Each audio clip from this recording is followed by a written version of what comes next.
할렐루야, 주님의 이름으로 성도님들 환영합니다. 오늘 말씀을 나누겠습니다. 살다 보면 같은 일을 겪는데도 사람마다 하는 말이 전혀 다른 때가 있습니다. 이번 주만 제가 살면서 돌아볼 때도 같은 일을 겪었는데 그 같은 일을 겪는 사람들마다 말이 다르다는 거죠. 어떤 사람은 큰일 났다고 하고 이제 어떡하지? 라고 문제를 먼저 이야기하는 사람이 있는가 반면에 어떤 사람은 눈을 반짝반짝거리면서 누구에게 도움을 받을 수 있을까? 어떻게 해결하면 좋을까? 해결 방법을 먼저 찾는 사람도 있습니다. 문제를 먼저 이야기하는 사람이 있고 어떻게 하지? 이 문제 어떻게 하지? 어떻게 해결할까? 해결을 바라보는 사람, 이렇게 두 갈래로 나눠지는 것을 보았다, 이 얘기입니다. 오늘 말씀에는 오늘 읽은 거대한 골리앗을 보고도 정말 오늘 예시든 것처럼 전혀 다른 반응을 보인 사람들을 우리가 마주하게 됩니다. 그 중에 오늘 주인공인 다윗만 달랐거든요.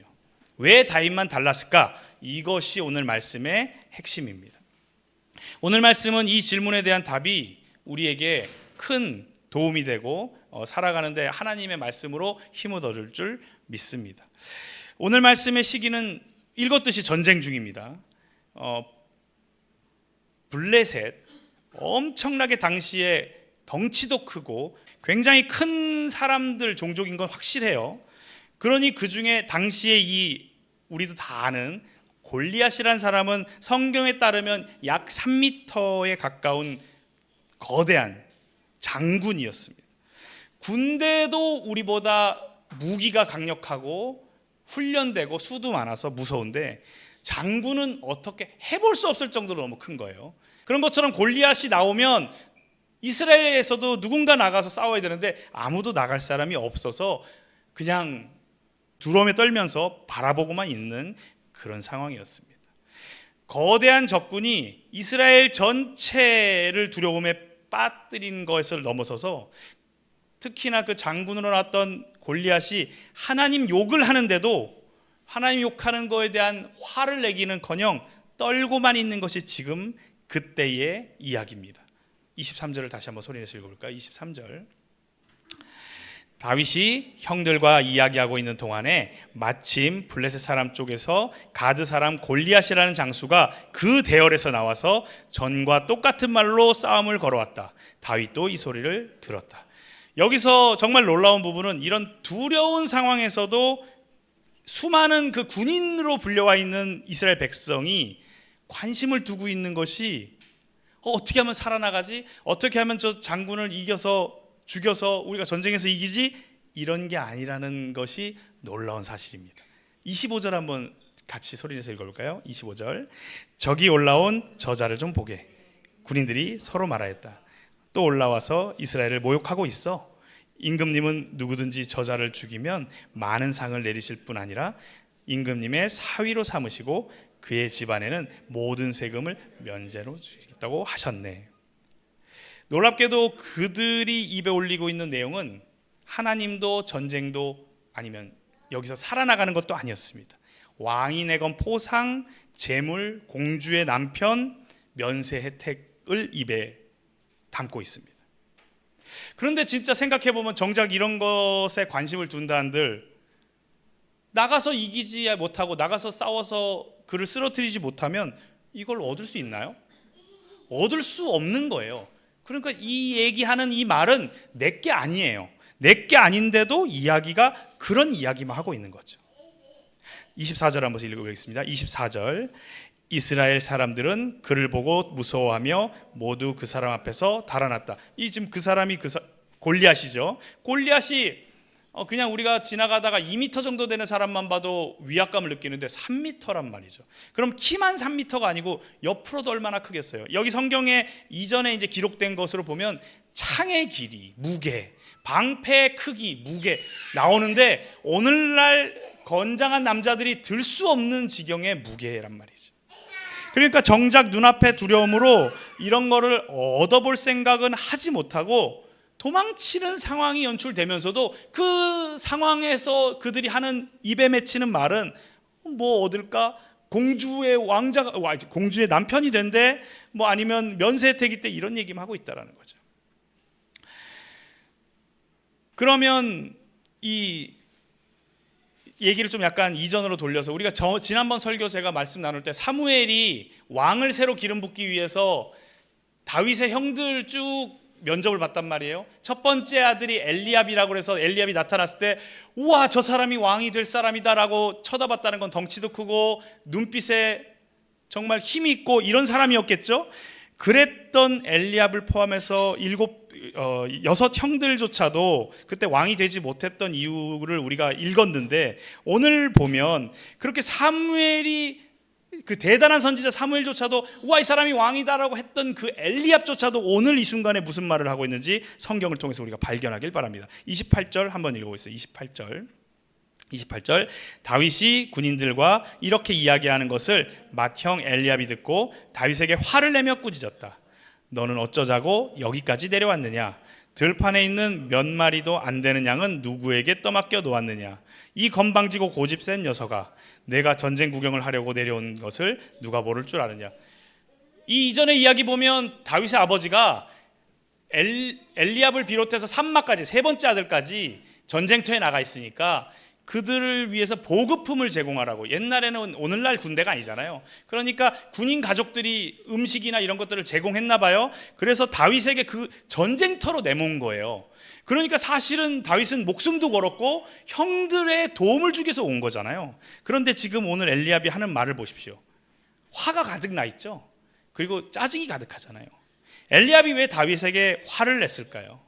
그동안 덩치 크고 인정받던 자신이었지만, 덩치 크고 인정받았으니까 그 위대한 사무엘도 우와 저 사람이 왕이 될 사람이다, 하나님이 아니다라고 하지 않으셨으면 아마 기름 부었겠죠. 그렇게 인정받던 자신이었지만 정작 전쟁터에선 아무것도 할 수 없는 비참한 상황이었잖아요. 다른 똑같은 골리앗 앞에서 떠는 사람들과 다를 바 없는 사람이었단 말이죠. 동네에서는 좀 인정받고 맏아들로서 인정받고 했던 사람이지만 전쟁터에 나와서 본인의 실력이 들통나니까 지금 화가 났던 것으로 보여집니다. 그런데 마침 다윗이 골리앗이 뭐길래 하나님의 백성을 모욕하는 겁니까? 맞는 말이죠. 그리고 정당한 분노를 표출한 거죠. 라고 말하니까 그 말 한마디에 자신의 현실이 더 선명하게 보였던 건 아닐까 저는 생각이 듭니다. 여러분들은 어떠세요? 골리앗 장군이 너무 두려운 나머지 그 엘리압의 머리에는 하나님도 없고 그 두려운 현실에 화가 난 게 아닐까 이런 생각을 해봤단 말입니다. 질문을 한번 바꿔볼까요? 엘리압은 진짜 정말 그 사람이 분노를 누구에게 향해야 할까요? 누구에게 표출해야 될까요? 적군인 블레셋에게 그 분노를 표출해야 되는 거 아닌가요? 아니면 장군인 골리앗에게 분노를 표출해야 되는 거 아닌가요? 하지만 엘리압은 자신의 두려움을 만만한 다윗에게 분노로 쏟아놓는 것을 우리가 발견합니다. 두려움이라는 말은 우리가 해결할 수 없는 어떤 강력한 힘 앞에서 우리가 느끼는 감정이라고 생각합니다.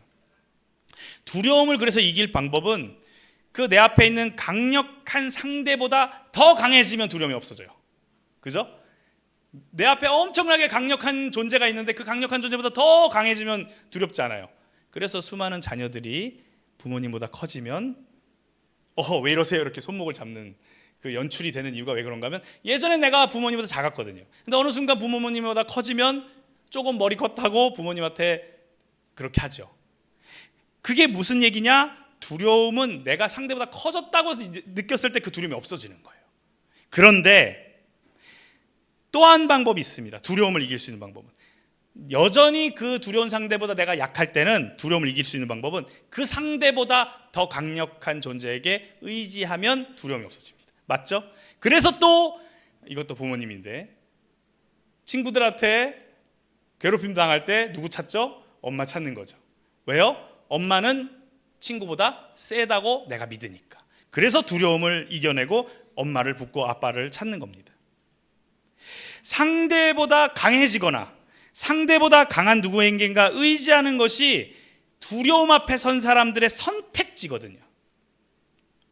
그럼 우리는 이제 두 개를 들었으니까 둘 중에 뭘 선택할지 여러분들은 머릿속에 생각하실 거예요. 지금 여러분들은 누구에게 도움을 요청하실 겁니까? 우리 일상을 한번 돌아볼까요? 일을 하는데 일이 안 풀려요. 어린이들 같은 경우, 학생들 같은 경우는 뭔가 사고 싶은데 뭐가 잘 못 사거나 성적이 안 오르거나, 어른들 같은 경우도 마찬가지죠. 일이 잘 안 풀리면 가족들에게 탓을 하고 화를 내는 자기 자신 아니면 가족들이 안 떠오르십니까? 힘든 일이 있으면 여러 곳에 도움을 요청하다가 결국 안 되면 낙심하고 포기하는 그런 모습을 발견하지 못하십니까?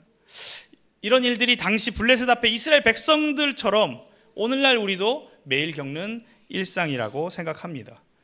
이 말씀을 나누는 우리는 어떤 일이 생길 때 어떤 방법으로 그런 일들을 대하고 있습니까?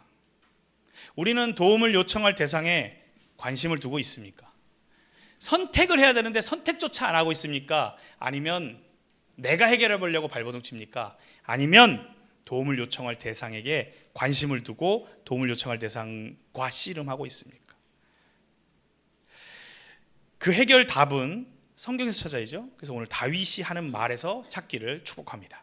26절을 이제 마지막 우리가 읽을 절이니 큰 소리로 26절 함께 읽겠습니다. 26절, 다윗이 곁에 있는 사람들에게 물었다. 저 블레셋 사람을 죽이고 이스라엘이 받는 치욕을 씻어내는 사람들에게는 어떻게 해준다고요? 저 할례도 받지 않은 블레셋 녀석이 무엇이기에 살아계시는 하나님을 섬기는 군인들을 이렇게 모욕하는 것입니까? 왜 다윗이 이런 말을 했을까요? 다른 사람은 모두 블레셋의 강력한 군대만 보고 있어요. 거대한 장군 골리앗만 보고 있어요. 그래서 그 본대로 이야기해요. 우와, 블레셋 너무 강력해, 너무 군대가 많아, 너무 무기가 우리랑 달라. 우와, 골리앗 너무 커, 너무 무서워, 너무 두려워. 그런데 다윗은 지금 무슨 말을 하냐면 도와주실 하나님만 보고 있고요. 그러니까 보고 계신, 자기가 보고 있는 하나님, 우리를 보고 계신 하나님만 보고 있으니 화를 내는 거예요. 하나님 보고 계시는데, 하나님 욕하는데 왜 가만히 있느냐고. 그리고 그 입술에 계속 뭘 반복해서 얘기하나요? 하나님만 이야기하고 있죠. 사람마다 입에서 나오는 말은 그 사람이 바라보고 있는 걸 보여줍니다. 다시 한번 말씀드릴게요.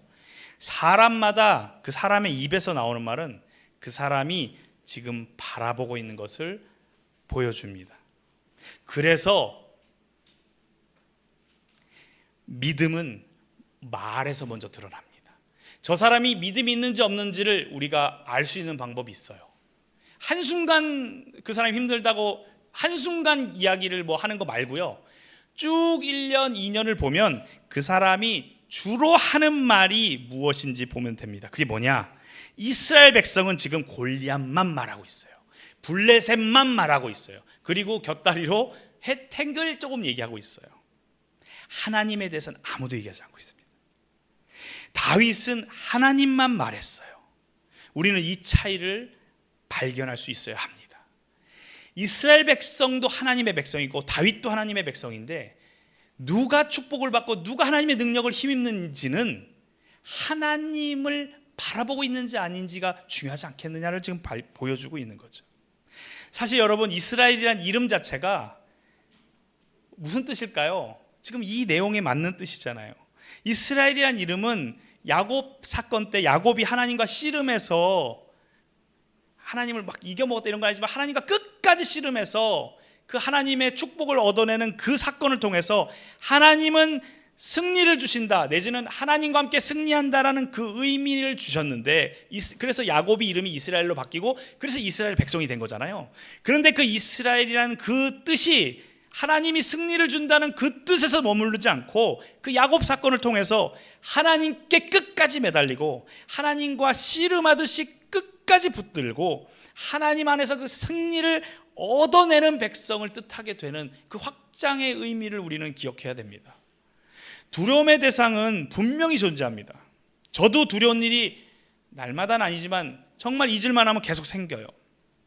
해결할 수 없을 것 같은 일들이 생깁니다. 여러분은 어떠세요? 그런데 그 두렵게 생기는 사람이든 일에게 부탁하거나 사정을 이야기한들 그 상대가 나를 봐주거나 알아서 없어지거나 돌아가지 않습니다. 두려워한다고 해서 그 대상이 없어지지 않는다는 얘기예요. 결국 우리는 우리보다 크시고 그 두려움의 대상보다 큰 하나님께 맡겨야 된다는 결론에 이르게 됩니다. 저는 오늘 다윗을 통해서 다윗을 하나님이 보시고 뭘 기뻐하셨을까 고민하다가 보니 저는 이 부분을 발견했습니다. 다윗은 어린 시절부터 학대당하듯이, 사실은 우리 지금 보이는 우리 친구들보다 어린 시절부터 들로 내몰렸단 말이에요. 형이 7이나 되는데도 그 잔치하는 그날 초대받지 못한 유일한 아들이었어요. 막내인데. 그리고 그의 고백을 보니 맹수에게서 양을 지켰다고, 본인이 지켰다고 분명히 써 있거든요. 그러면 학대죠. 들에 내몰린 것만 해도 학대인데 실은 맹수에 노출될 때 어른들이 옆에 없었다는 거잖아요. 그런데 오히려 다윗은 이스라엘 백성 이름 그대로 하나님만 붙들었던 사람이고 하나님께만 매달렸던 사람인 것을 우리는 기억해야 됩니다. 다윗은 정말 하나님만 붙들었던 사람이에요. 그러니 지금 이 순간에 블레셋을, 골리앗을 물맷돌로 이겨야지 이런 게 아니고요. 지금 그 대군도 골리앗도 그 빈정거린 형도 수많은 포상금과 포상 선물도 사실 다윗에게 큰 영향을 미치지 못한다는 것을 우리가 발견해야 됩니다. 다윗에게는 사실 그런 건 관심이 없어요. 다윗은 지금 집중력이 계속 유지되는 것이 어디를 향해 있냐면 이거 하나님 어떻게든 해결하실 것 같은데 어떻게 해결할지는 몰라요. 물론 결론은 우리가 알고 있지만 하나님이 해결하신다는 것만 확실히 알고 있는 거죠. 그 집중력을 유지하고 있는 거다. 다윗은 지금 하나님만 보이고 있는 거예요. 그러니 형이 뭐라고 해도, 군대가 아무리 강력해도 그를 어떻게 할 수가 없는 거죠.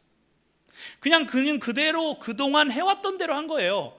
그동안 맹수들이 자기의 양을 해칠 때 기도하고 자기가 배웠던 유일한 공격 수단인 물매로 물리쳤고 그렇게 살아왔던 그 모습 그대로 나간 것뿐이에요.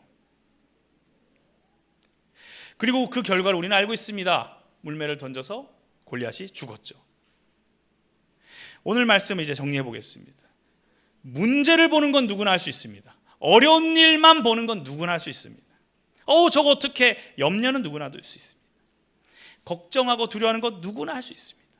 그러나 그런 사람들 사이에서 하나님만 바라보는 것은 믿음의 사람만 하는 줄 믿습니다. 염려하고 두려워하는 그런 수많은 사람들 속에 휩쓸리지 않고 어떻게든 하나님이 해결하실 거라는 기대감을 갖고 하나님에게 집중하고 씨름하는 사람에게 하나님께서는 기뻐하시고 바라보실 줄 믿습니다. 하나님은 다윗의 용기를 먼저 보신 것이 아니라 하나님은 골리앗보다 블레셋보다 하나님을 먼저 보는 다윗의 중심을 보시고 기뻐하셨습니다. 오늘 이 순간에도 하나님은 문제가 없는 사람들, 겉으로 보기에 매끈한 사람들 축복하시는 것이 아니라 문제 앞에 있지만 어려움 속에 진창길을 걸어가는 것 같은 고통 속에 있지만 내 인생이 끝난 것 같고 다른 사람이 아무도 나를 예뻐해 주는 것 같지 않지만 하나님께서 해결하심을 믿고 하나님 앞에 씨름하고 하나님 안에서 해결하려고 몸부림치고 그 마음의 방향을 잡고 있는 그런 사람의 중심을 보시고 그런 사람을 찾고 계시는 것을 우리가 믿고 살아가기를 축복합니다. 사랑하는 성도님들, 하나님은 그런 사람을 찾으십니다. 우리가 하나님에게 집중하는 그런 우리 귀한 넘치는 교회 성도님, 저와 여러분이 될 때 하나님의 놀라운 은혜가, 다윗에게 함께 하시는 그 놀라운 은혜가 우리에게도 함께 하시기를 간절히 축복합니다. 이 시간 기도하겠습니다.